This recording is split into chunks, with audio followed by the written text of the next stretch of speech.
Yeah. Well, not that loud.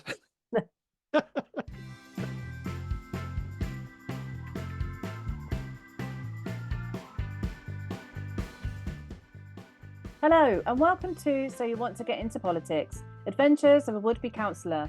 This is a fly-on-the-wall podcast following the journey of my friend Craig as he enters the world of party politics for the first time.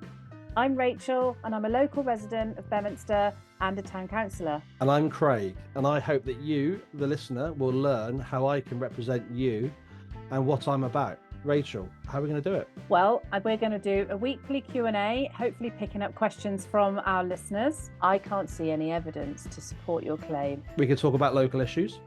Bedminster Town Council has never funded Prout Bridge. We're going to talk about the week's activities and what you've been up to. So I can't promise the world. But I think it's quite important that I just put a warning out that sometimes we will go off topic. We are prone at laughing at each other and generally having a bit of a good time. We are. So this podcast will be available each week from wherever you get your podcasts. So don't forget to subscribe, like and share to get up-to-date episodes. Hi, Craig. We're a couple of days late, aren't we? We're a little bit late doing this. Yeah, it's my fault. I've been really busy doing all sorts of different things, and now I'm sporting not one but two ear infections, so I can't actually hear you. But I'm going to do my best. Well, that's your excuse, isn't it? That's my excuse, and I'm sticking to it. Yeah, I know. Both of us feel a bit ropey today, don't we? But never mind. Yeah. We're gonna soldier on. We'll soldier on for our million viewers and listeners. We wouldn't want to let them down.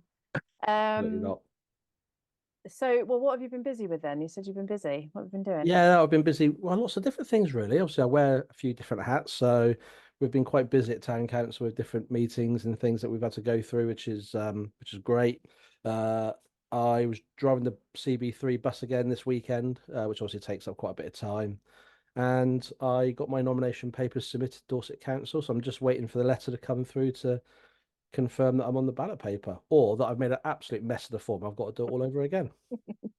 Which, wouldn't be surprising if it was It's a good chance. Yeah. How was the bus? Was it good? You got your new bus? Yeah, no, it's great. It's great. A few bits just to sort of sort out.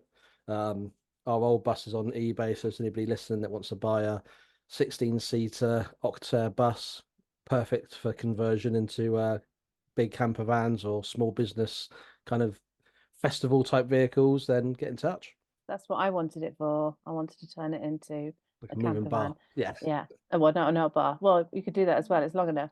Plenty of space. Did you not do we buy any bus then? You were going to do that.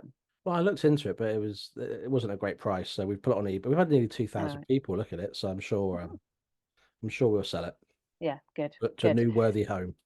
Well, and you're a trooper because you're doing the bus quite a lot of them, driving the bus quite a lot at the moment because you need drivers, don't you? And you're stepping in and doing that rather than reducing the service. So yeah, there's three of us, to be fair, that are sort of doing quite a few shifts to keep it sort of going. So any listeners that fancy joining the volunteer bus team, you'd be more than welcome. Get in touch and we'll get you trained up and get you driving the bus. It's good fun. Yeah, brilliant. Okay, well let's dive into the questions that we've had on social. It's been a little bit quieter this week, which has been nice, I'm sure, for you. Yeah. But you've had a question from our local resident, Joe Robbins. It's a really considered question, which was via Facebook. In your campaign materials, you say you are campaigning for greater available funding for local charities, including the Prout Bridge project. What do you mean by that? And how exactly are you doing it? I ask because under your leadership, the Town Council has recently cut all funding to the Prout Bridge project. The charity is working tirelessly to fundraise to plug service gaps arising from Conservative Dorset Council cuts to youth work, to family support, to community support. Can you provide any assurance of deeds behind your words? I can't see any evidence to support your claim, but I would love to be proved wrong.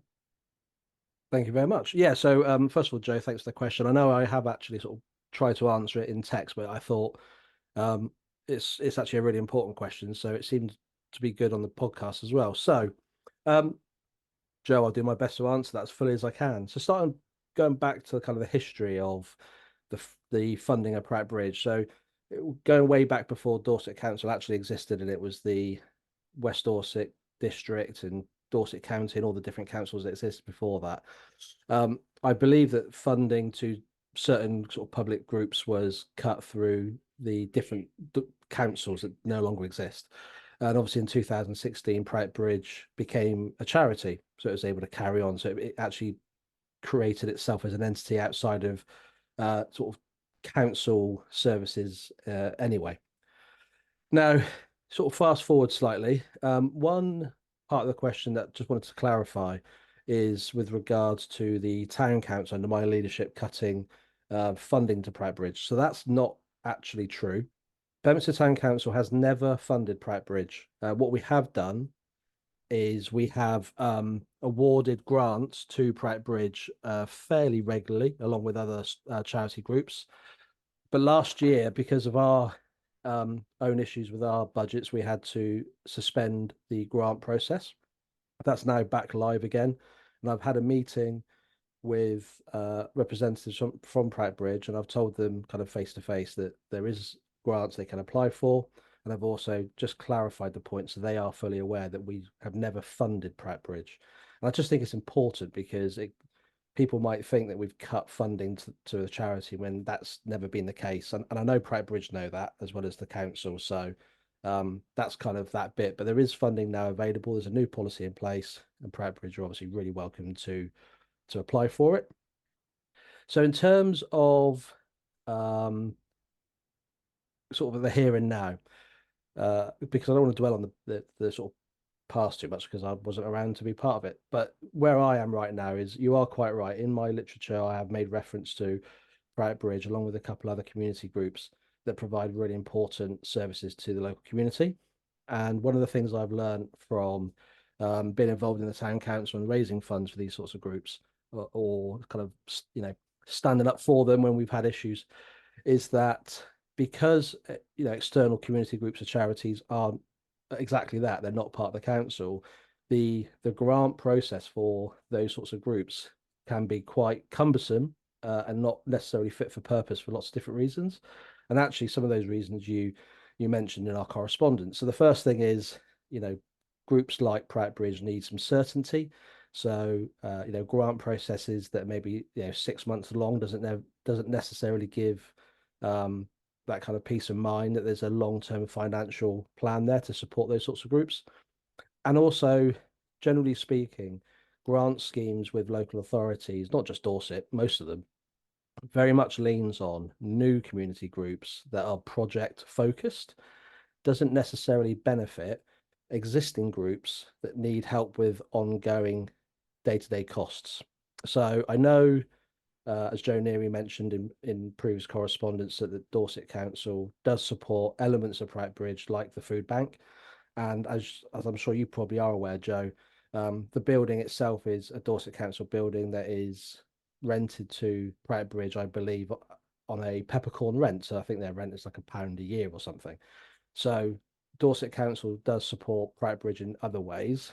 But in terms of, groups like Pratt Bridge needing an easier avenue to get funding, that's where my focus is. And your last comment about seeing evidence for those claims, I've done it. Quite simply, I've actually proven it's possible because I've recently done it when I secured funds for the CB3 bus. So every pledge and every thing that I say within my key points on my literature, my website, and everything else is very, very thought out, based on what I think is achievable and on my experience as being a local candidate and being a local councillor here for 5 years. So there's nothing that I'm said that I'm going to do that I haven't really thought out and can hopefully try and evidence and achieve. So in your particular case, my kind of putting my money where my mouth is, so to speak, is that I have proven it is possible with other local groups. I have spoken to other councillor and councillor candidates, and I've put these ideas to them, and they tend to agree that my train of thought is the right way. So I can't promise the world. I can't promise that I'll become ward councillor in May, and by June there'll be millions being dished out to groups like Pratt Bridge. But what I can say right now is that I've got a plan with a method that I think is achievable. I've proven it works, and I want to take that to council and argue that we should be thinking differently about how we fund local groups like Pratt Bridge. Because apart from anything else, I personally think Pratt Bridge will do a better service than Dorset Council. So I don't really want Dorset Council to run it because I think they'll do a bad job. People like Paula and her team are second to none. So why would we want to like lower that standard? But we need to support it properly. And yeah, I think it offers value for money to the taxpayer because, like I also said with Bedminster Town Council, all of our money comes from precept, so we get no support from anywhere.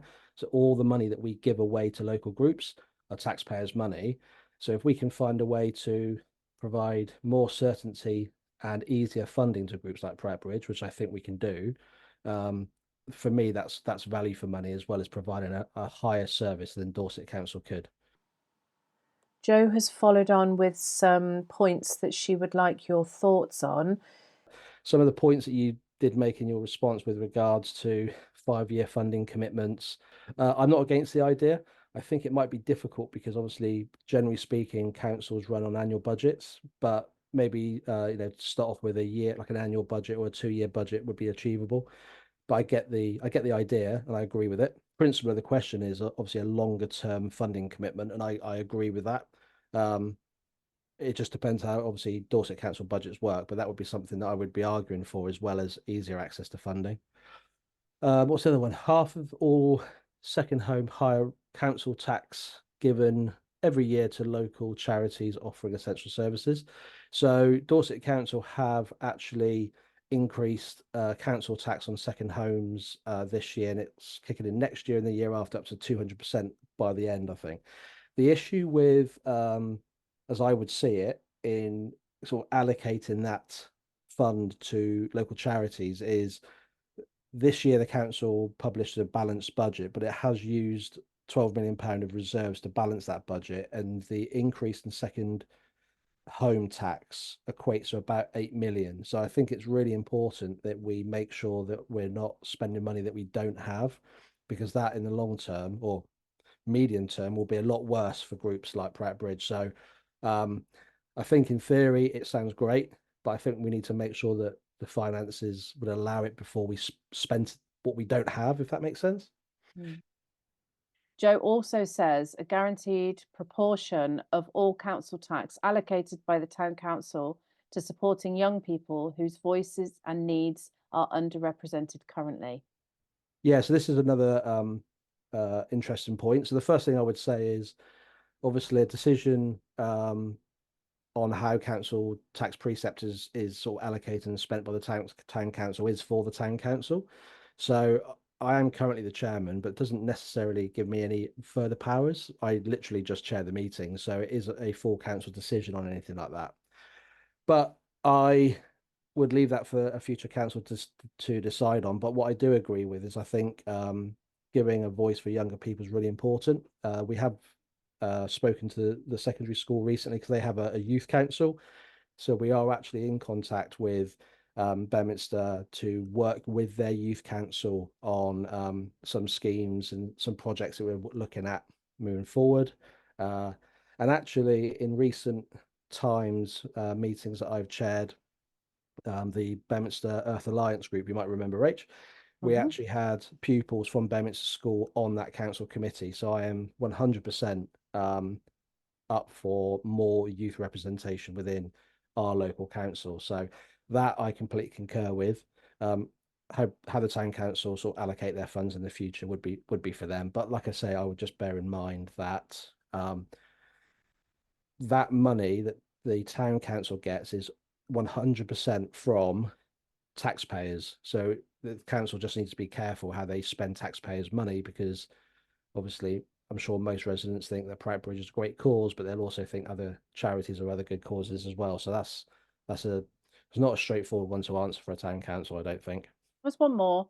A community fund that anyone in higher band council tax properties pays into support services for lower income and less secure households. I mean, again, it's an interesting point. I think the problem with something like that is council tax legislation is set by the government of the day.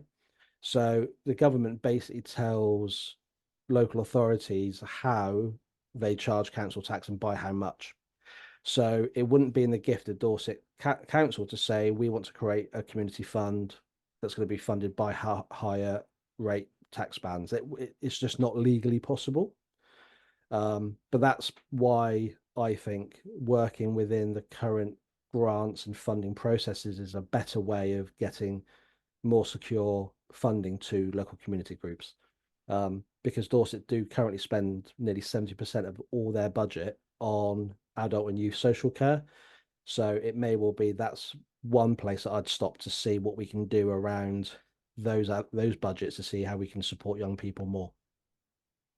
Brill. Um, what I'd say about all of this is Joe should be putting her nomination papers in to join the town council.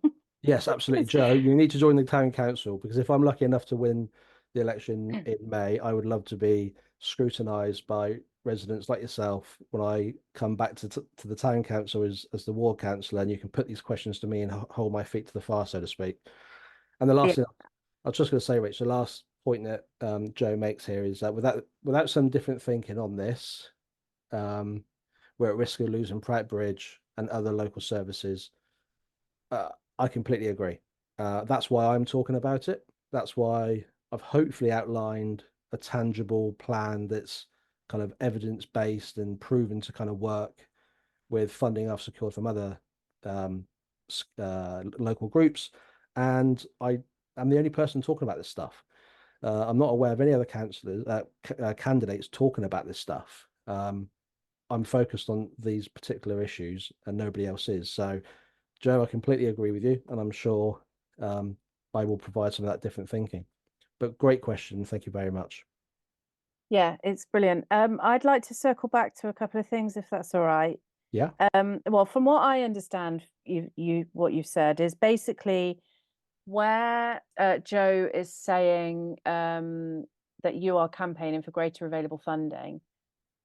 You're looking to just summarize your answer is that basically you're going to be looking into improve the process to streamline those fundings to be more accessible Yeah. for groups like Proutbridge. Uh, Either either um, either sort of improve the process or even look at a completely new process. yeah, And maybe both at and the also same time.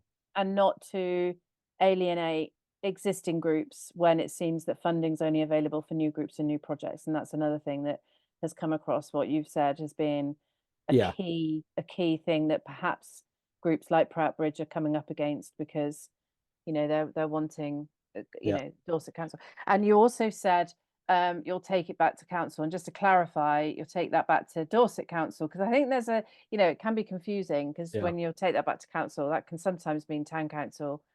And when you Yeah. were You're right. answering one of the points uh, about the funding specifically and saying it'll go back to council, you're referring to take it back to Dorset Council, Yeah. aren't you? Because Yeah. that's as your position as a ward councillor. Yes. But the other thing, um, I just want you to briefly touch on is when you said, where Joe has said, I can't see any evidence, and you said the evidence is I've done it, Yeah. and then you said I've done it for CB3. Yeah. What do you mean you've done it? Because So the I'd CB, like to know exactly what you mean by that. yeah. So the CB3 is an ongoing community group that's been set up under the umbrella of the town council, but it's essentially run by volunteers. Because there's an existing group, when you apply for grant funding through the usual grant routes that people like Bridge would also apply for, it's always focused on project-based stuff. So you need to you ask for X amount of pounds to pay for this. If you say I want X amount of pounds to pay for just paying the bills, the grant processes don't really accommodate for that. Uh, and using Pratt Bridge as a bit of an example, I'm guessing this, so I'd be happy to be corrected. But when you look at the recent funding process that Pratt Bridge went through, it's always target based because the system doesn't allow you just to say, can you give me 20 grand, please, because we've got to pay the bills. So that's what I mean. What I did with the CB3 is I made an argument with a business case that to fund the ongoing core revenue costs of the CB3 is in itself feeding into Dorset Council's core objectives as a council. So it's about looking at what Dorset Council want to achieve and what we want to achieve and making those two kind of processes link. And I made that Mm. argument to say, we, we need help with the core revenue costs. And by helping us, we're going to provide X, Y, and Z, which feeds into your core objectives as a county council too. And they Yeah. and they accepted my argument and said, yeah, so we're going to give you money to support the core revenue cost of the CB3, which is um, my proof that it can be done. You need to make the argument, and you need to, I guess, be able to articulate yourself in a way that you can kind of make those sorts of representations. So that's why it gets a bit technical, but essentially, Yeah, but it's helpful, I think, to just yeah. slightly understand And I think the important thing with how this, this means you're going to help. yeah, and I think the important thing I would just say to this, Rachel, and for Joe's benefit and other people that listen to this as well, is that one thing I would say about Dorset Council when I speak to them about these sorts of issues is they always are positive and proactive in terms of their response. They want to um they want to provide this sort of help, and they're open to ideas on how they can make their policies and procedures better. But when you talk to Dorset Council, really you're talking to officers that enact the policies and procedures of past councils, right? So by being part of the council, I can help to reform those policies and give the powers and framework to officers to be able to say to people like Brad Bridge, yeah, we'll help you pay the electric bill. And that's essentially what I'm talking about, sort of, Mm.